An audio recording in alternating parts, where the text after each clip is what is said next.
Bonjour tout le monde, comme d'habitude je fais un petit rappel, donc être abonné à ma chaîne c'est bien, être averti de la sortie des vidéos c'est encore mieux, donc n'hésitez pas à appuyer sur la petite cloche et à cocher, m'envoyer toutes les notifications relatives à cette chaîne. Aujourd'hui, on va voir comment on va pouvoir utiliser du foil sans avoir la Mink Machine, ou du moins en attendant de l'avoir, puisque cette technique, enfin ce que je vais vous montrer, ça va être une bonne alternative. Maintenant, vous allez voir que si vous cherchez des résultats très précis, voilà, ça va être un petit peu limite. Mais enfin, on fait souvent avec les moyens du bord. La scrapeuse est économe et la scrapeuse est intelligente, donc on essaie quand même de faire autrement. Maintenant, c'est vrai que on se rapproche du résultat, mais on ne touche pas vraiment la perfection. Je vais vous montrer un petit peu tout ça. Alors, pour cette technique, il va vous falloir des impressions laser, donc avec une imprimante laser qui utilise du tonnerre différemment des imprimantes traditionnelles qui sont des imprimantes à jet d'encre. Et surtout, il va vous falloir du foil, parce que ça, on va avoir du mal à passer outre, malheureusement. Alors, ces petits rouleaux, parce qu'ils sont vraiment très petits, j'avais beau connaître la dimension, j'ai quand même été surprise en les recevant. Donc ça va chercher dans les au moins 5 € quand même, hein, c'est pas donné. Et c'est très fragile, donc il faut faire attention comment vous les conservez, c'est de les laisser dans leur emballage d'origine et de pas trop les tripoter si vous voulez, parce que si vous faites des rayures dessus, eh bien logiquement ça se verra quand vous les utiliserez sur vos créations. Mais bon, mine de rien, c'est quand même quelque chose, une technique que j'aime beaucoup. Alors au début, honnêtement le foil, j'aimais pas ça du tout, je trouvais que ça faisait cheap, et puis à force de le voir, mais c'est incroyable comme ça vous rentre dans la tête, et je me suis dit, je veux moi aussi faire du foil, voilà, je suis un bon mouton de panurge moi aussi, je vaux pas mieux que les autres, donc je veux essayer. Alors je me suis procuré cette imprimante que j'ai trouvée chez Action pour environ 13 €. Maintenant, n'importe quelle plastifieuse, n'importe quelle plastifieuse fera l'affaire, vous en trouvez un petit peu à tous les prix, bon. Après, on reviendra dessus peut-être un petit peu plus tard sur les tenants, les aboutissants des plastifieuses, mais bon, on verra ça vraiment de très haut. Là, pour l'instant, je vais vous montrer un petit peu comment ça fonctionne. Alors, normalement, il vous faut... avec la Mink, on va dire qu'on a un classeur exprès, donc pour mettre ce qu'on va passer dans la machine en fait, hein, un petit peu pour protéger tout ça. Donc nous évidemment, comme il faut bien qu'on se fasse un classeur de fortune, et eh bien il vous suffit de prendre une simple feuille d'imprimante et de la plier, et hop, on a un petit classeur comme ça qui va passer à l'intérieur de notre machine. Alors je vous ai laissé juste une fois, hein, soyez rassurés, je vous ai laissé qu'une fois le passage en temps réel, c'est pour vous montrer que c'est long et c'est pas long, ça dépend de... Voilà, si comme moi vous n'avez absolument aucune patience, donc vous voyez que je pianote et que je... Voilà, moi je trouve ça quand même un peu long.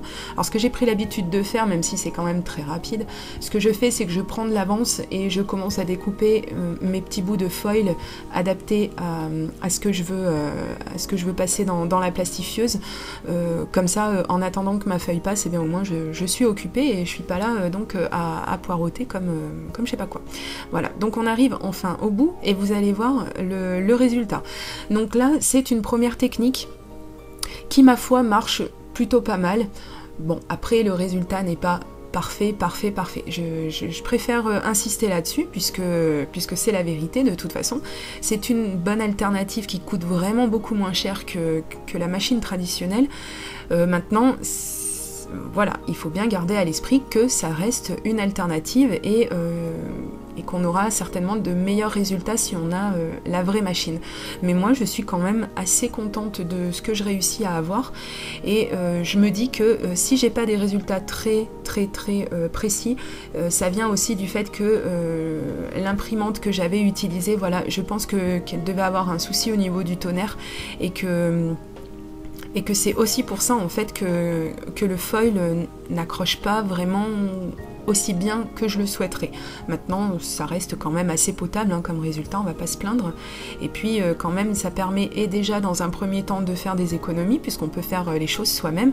Et puis surtout, ça permet de customiser au maximum, puisque on peut vraiment faire énormément de choses avec cette technique. Pardon. Donc vous voyez, il y a des résultats qui sont un petit peu meilleurs que d'autres. Après, on a toujours quelques petits endroits où le foil n'a pas accroché. mais au final je trouve que ça peut donner quand même un petit peu de cachet. Donc surtout ne jetez pas les chutes, tout ce que vous avez déjà utilisé, même s'il vous reste que de petits endroits. Il y a des moments où vous allez avoir envie de faire du foil avec de tout petits éléments, donc ce sera le moment de sortir vos chutes. Alors ce qu'on peut faire, c'est donc imprimer un carré, un rectangle comme ça, là, rien qu'en noir, et là même à l'écran je me rends bien compte, hein, bien sûr. Donc là il n'y a que du tonnerre, hein, sur cette feuille, et je me rends compte en fait, ça se voit à l'œil nu, que le noir n'est pas très prononcé, et je pense que c'est pour ça au final que le foil n'accroche pas comme il faut sur le tonnerre. Donc là je vous montre quand même qu'avec par exemple avec une perforatrice, eh bien, on peut faire les formes qu'on veut. Le résultat est plutôt bon, on va dire, hein, c'est pas dégueulasse.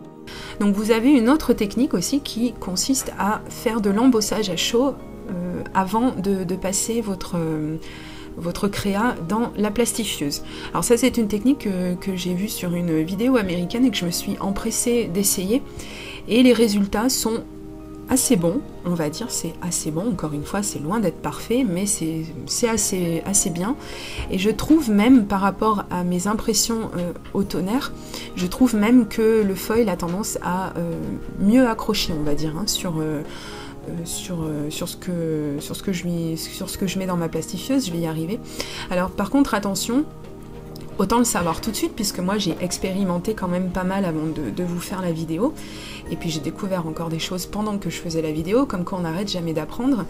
Ce dont il faut se méfier, c'est de ne pas utiliser des tampons qui soient trop fins.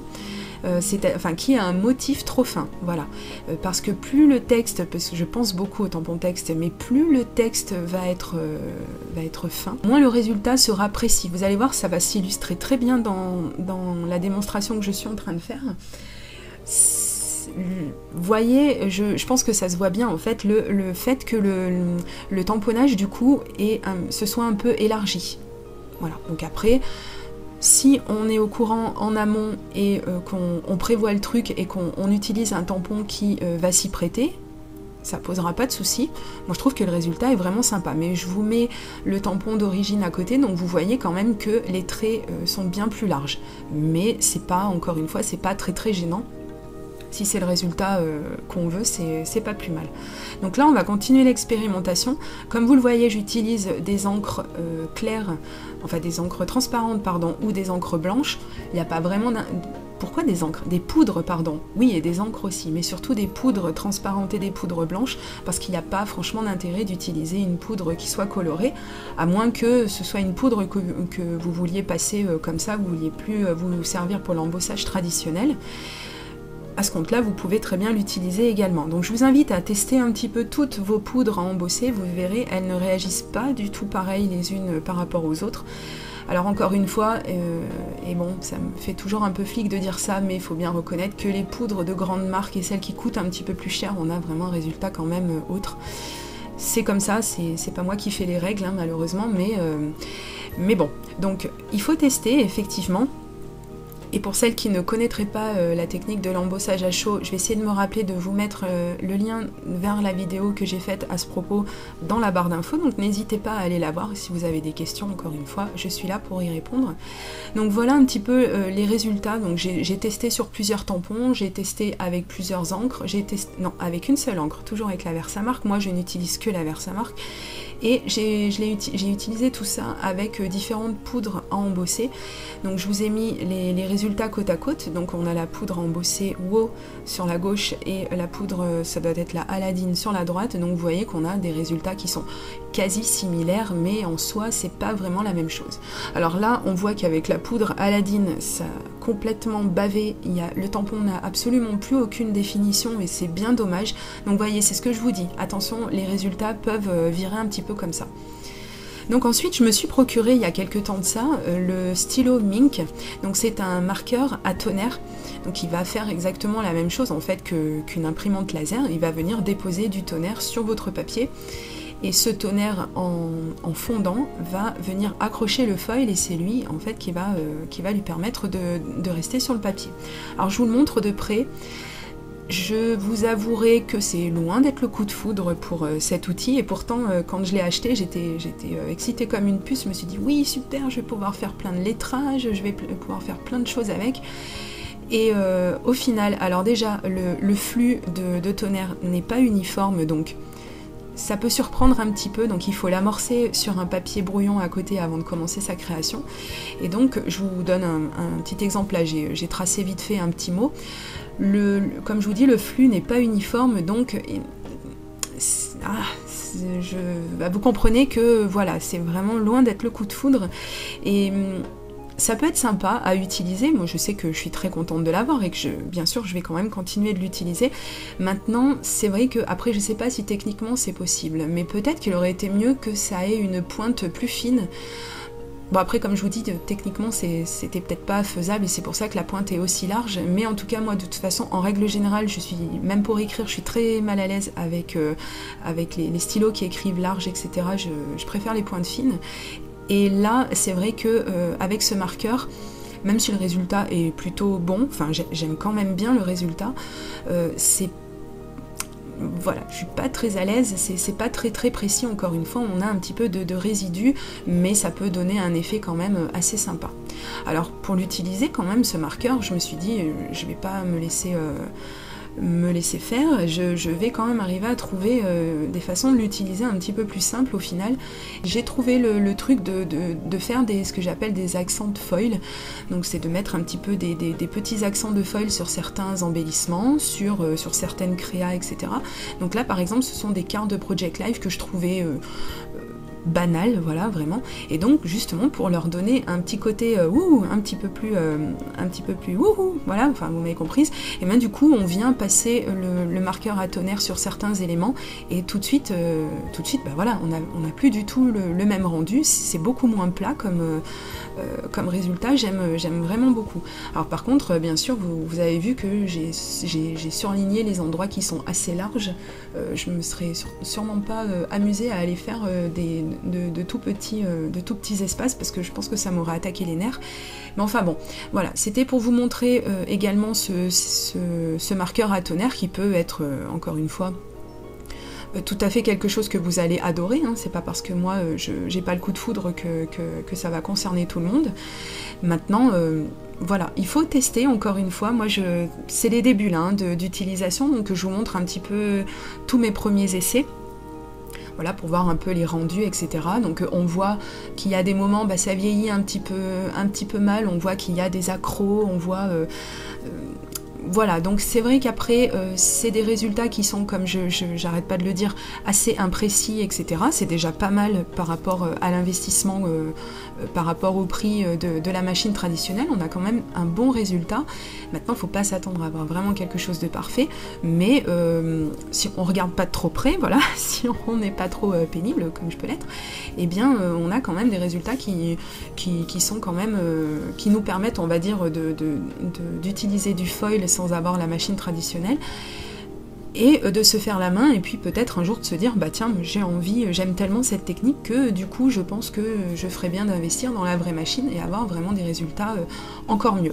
Voilà, donc après peut-être aussi que ça peut venir de mon imprimante mais qu'est-ce que j'ai avec cette imprimante, ça peut venir de ma plastifieuse qui peut-être comme elle coûte pas très cher et qu'elle a qu'une seule position de chauffe, peut-être qu'elle ne chauffe pas assez pour faire adhérer le foil, je sais pas, je vais continuer de chercher et puis je reviendrai vous dire un petit peu mon ressenti dans quelques temps. Voilà, ben j'espère que ça a pu vous aider, n'hésitez pas à nous mettre dans les commentaires si vous avez d'autres astuces, d'autres techniques, etc. Et je vous dis à très bientôt pour une prochaine vidéo. Gros bisous, bye bye.